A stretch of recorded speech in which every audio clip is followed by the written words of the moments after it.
Apa kamu pernah menjadi cewek ban serep? Kenapa bisa dibilang sebagai ban serep? Kalau kamu berpikir tentang ban serep, kamu pasti berpikir tentang ban yang biasa ditaruh di bagasi mobil.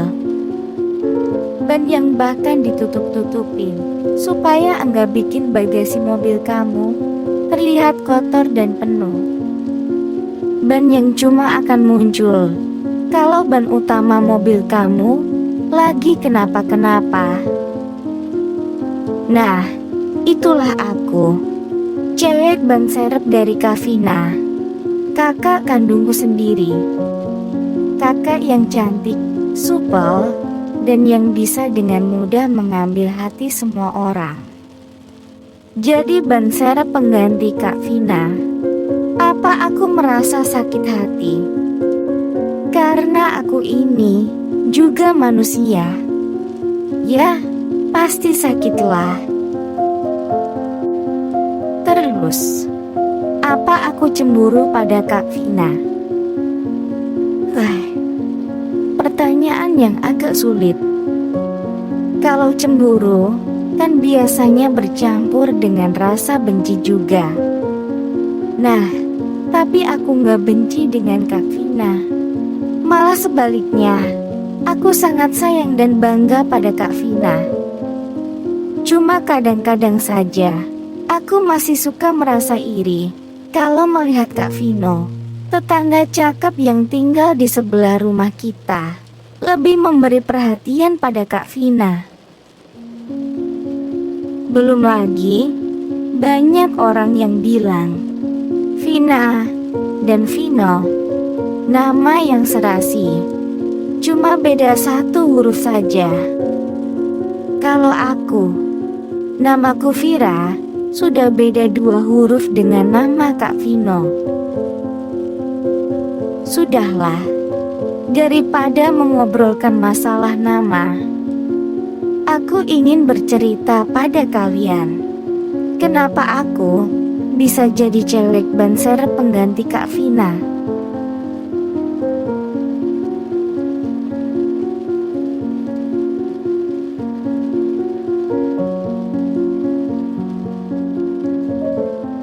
Beberapa bulan sebelumnya, di dalam sebuah kafe yang ada di dekat kampusku, hujan lagi. Mana aku lupa bawa payung lagi. Benci banget deh aku dengan musim hujan. Kak Vina melirik keluar jendela kaca di kafe yang sedang kita kunjungi bersama Kak Vino. Vina, kamu gak suka dengan hujan? Kak Vino melirik Kak Vina dengan sinar mata yang lembut. Memangnya kenapa dengan hujan? Kan enak bisa berbagi satu payung dengan pacar. Kak Vino memancing reaksi dari Kak Vina. Memancing? Ya, memancing. Sudah lama Kak Vino naksir pada Kak Vina. Mungkin sudah sejak Kak Vino pindah ke rumah di seberang waktu kita masih SD. Kalau Kak Vina sendiri, mungkin dia sudah tahu atau mungkin juga tidak. Tapi aku lebih yakin kalau Kak Vina sudah lama menyadari kalau Kak Vino memiliki perasaan untuknya. Aku juga tahu kalau Kak Vina yang ingin dicintai oleh banyak orang tidak akan mungkin mau menjadi kupu-kupu yang hanya berhenti untuk satu bunga saja. Masih banyak bunga-bunga lain di luar sana yang belum Kak Vina singgahi. Jadi, so far, Kak Vina selalu berpura-pura untuk tidak tahu. Ih, level kamu rendahan deh. Buat apa cuma pakai satu payung waktu hujan? Itu tandanya kamu enggak punya dana untuk beli payung, kata Kak Vina dengan bercanda. Tidak ada maksud menghina di balik kata-katanya tadi. Candaan Kak Vina yang sering dilemparkan tanpa berpikir panjang mungkin bisa membuat orang yang kurang kenal dengannya merasa sakit hati. Tapi untuk Kak Vina yang bucin pada Kak Vina, kata-kata itu pasti terdengar manis. Buat aku, hujan itu menyebalkan. Bikin rambut lepek, bikin jalanan becek, bikin lalu lintas macet. Kak Vina mengomel sambil melihat rintik-rintik air hujan yang tidak begitu deras. Kalau kamu sendiri, bagaimana? Suka dengan hujan? Kak Vina menguap kecil, terlihat sedikit bosan dengan topik pembicaraan mereka. Aku juga sama seperti kamu. Gak suka dengan musim hujan. Lebih suka dengan cuaca yang cerah. Kak Vina yang sepertinya tidak sadar kalau topik pembicaraannya membuat Kak Vina merasa bosan, masih terus melanjutkan topik yang sama. Kalau kamu bagaimana, Fir? Kak Vina tiba-tiba memalingkan wajahnya ke arahku sambil tersenyum kecil. Senyuman yang entah sejak kapan mulai bisa membuat jantungku berdebar-debar. Belum sempat aku menjawab pertanyaan Kak Vino, HP Kak Vina tiba-tiba berdering. Suara dering telepon yang ku tahu sengaja dibuat Kak Vina untuk menandakan panggilan masuk dari Farel, pacar serius pertama Kak Vina. Dari kecil, meskipun Kak Vina punya banyak teman cowok yang keluar masuk dalam hidupnya, tapi Kak Vina belum pernah pacaran secara serius untuk seorang teman cowok. Hanya Kak Vino saja yang masih selalu hadir di dalam keseharian keluarga kita. Kali ini, Kak Vina sudah merasa yakin kalau Farel adalah the one and only untuknya.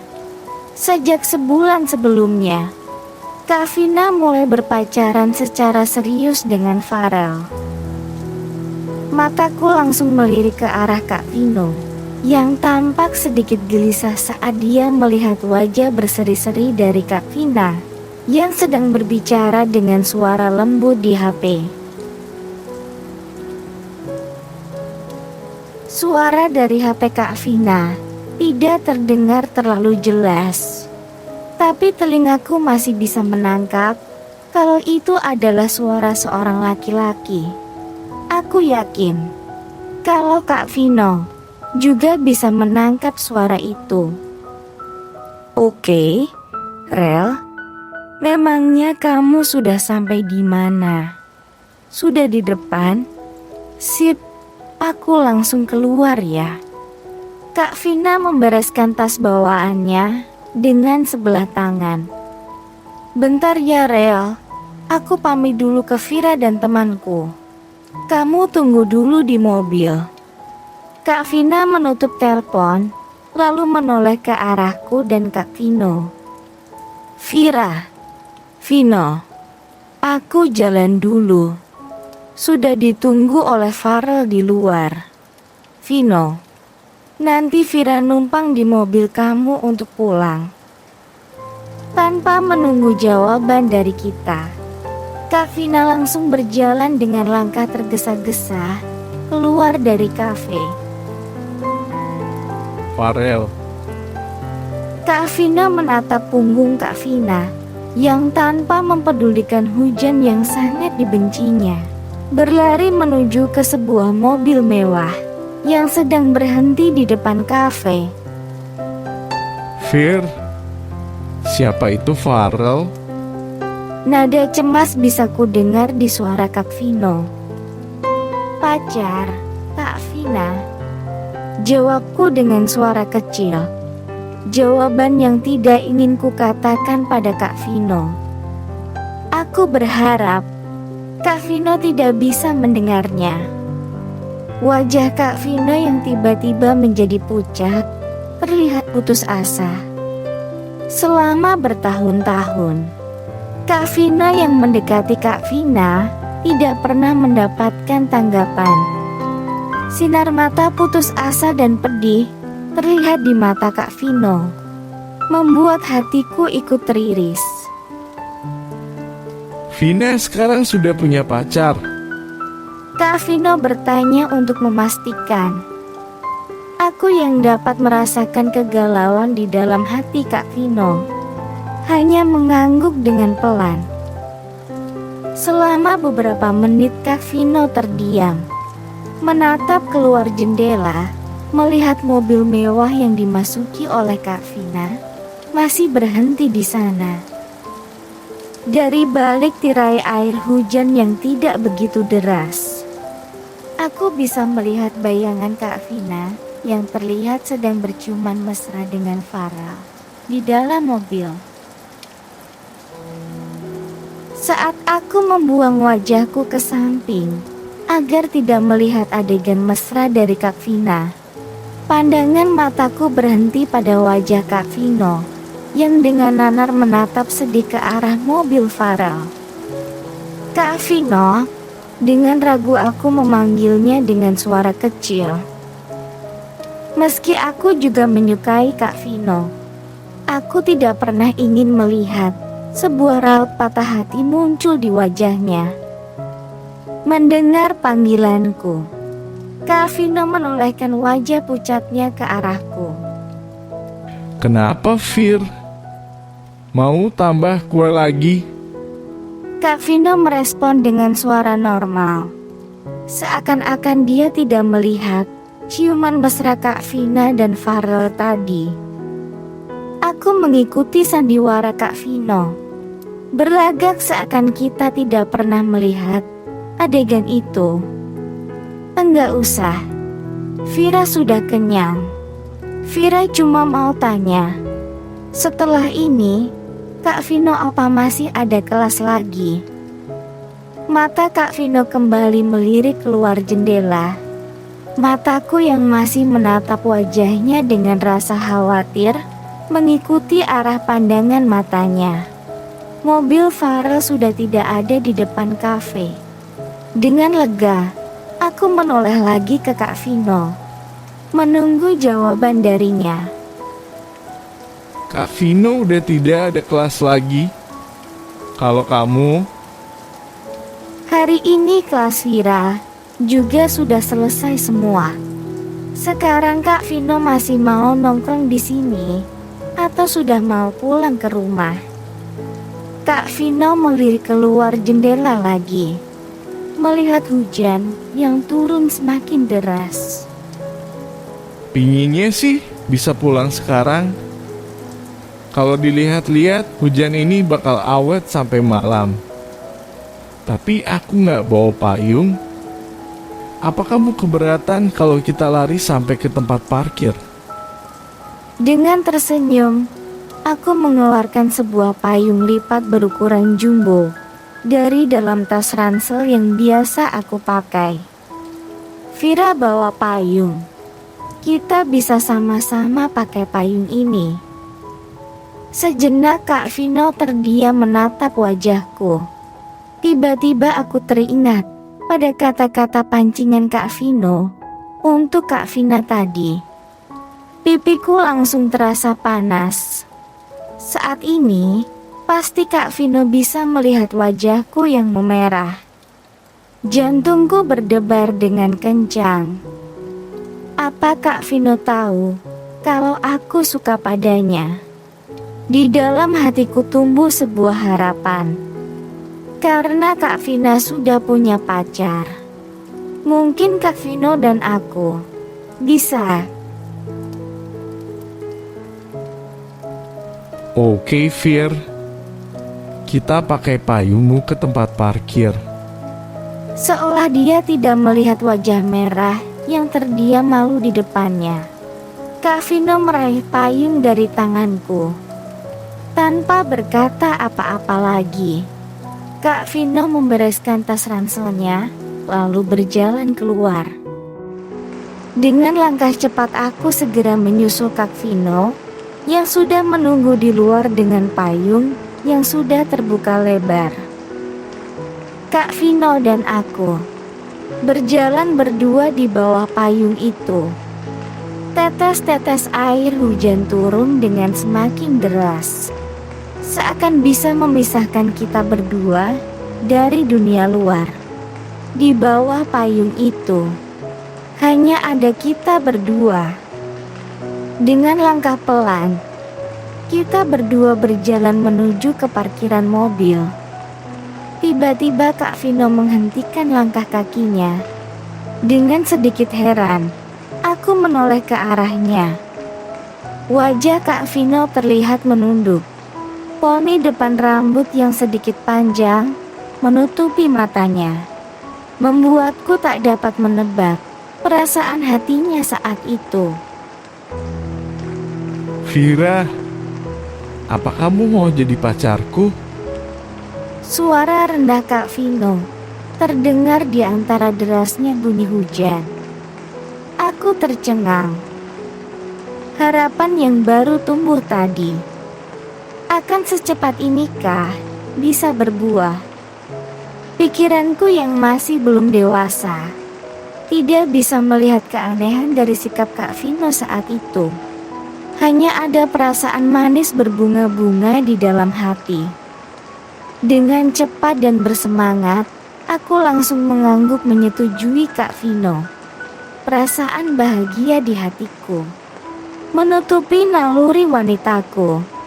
Wajah aneh dan pucat dari Kak Vino tidak aku sadari. Melihat raut wajah bahagiaku, Kak Vino meneguhkan hatinya. Dengan perlahan dia mengangguk pelan. Oke, mulai sekarang kita pacaran ya. Saat melanjutkan langkah menuju ke mobil Kak Vino, aku melihat sebelah sisi badan dari Kak Vino tampak basah tersiram oleh air hujan. Tubuh Kak Vino yang berjalan di sampingku tampak berusaha menjauh dari tubuhku. Oh Tuhan, apa yang sudah aku lakukan tadi? Kenapa aku menyetujui permintaan Kak Vino? Permintaan tak sengaja yang sepertinya terucap karena emosi labilnya. Aku meraih tangan Kak Vino, berusaha untuk meraih kepastian. Tapi seakan tersulut oleh api panas, tangan Kak Vino langsung menghindar. Hati yang tadi terasa bahagia dan hangat langsung terguyur dingin dengan pahitnya kenyataan. Sangat dingin, melebihi dinginnya tetes air hujan yang turun saat itu. Melihat aku menghentikan langkah kakiku, Kak Vino seakan tersadar dan segera meraih tanganku. Sudah terlambat, aku sudah bisa menyadari semuanya. Vira, kenapa kamu berhenti? Seakan tidak ada sesuatu yang baru terjadi di antara kita. Kak Vino bertanya dengan wajah yang terlihat polos. Tidak kenapa-napa. Aku cuma ingin berdiri sebentar saja di sini. Aku menggelengkan kepalaku serta memaksakan sebuah senyuman kecil untuk Kak Vino. Oh iya, tadi Vira belum sempat menjawab pertanyaan Kak Vino tentang hujan. Jawabannya iya. Vira suka dengan hujan. Dengan tertawa, aku lari keluar dari bawah payung, lalu mulai menari-nari di bawah siraman dingin air hujan. Sambil terus menari, aku mendongakkan kepala, menatap langit yang tampak gelap. Bibirku masih membentuk tawa ceria, tapi tetes-tetes air hujan bercampur dengan buliran air mata yang meleleh di wajahku tidak bisa dibedakan. Hatiku terasa dingin tertusuk, sangat perih. Tapi harapan yang tidak bisa kubuang ini masih tetap ingin aku pertahankan. Sejak hujan di hari itu, di dalam hati Kak Vino, aku menjadi ban serap pengganti Kak Vina. Bagaimana dengan kelanjutan hubungan Vira dengan Vino? Nantikan di Menari di Bawah Hujan bagian kedua.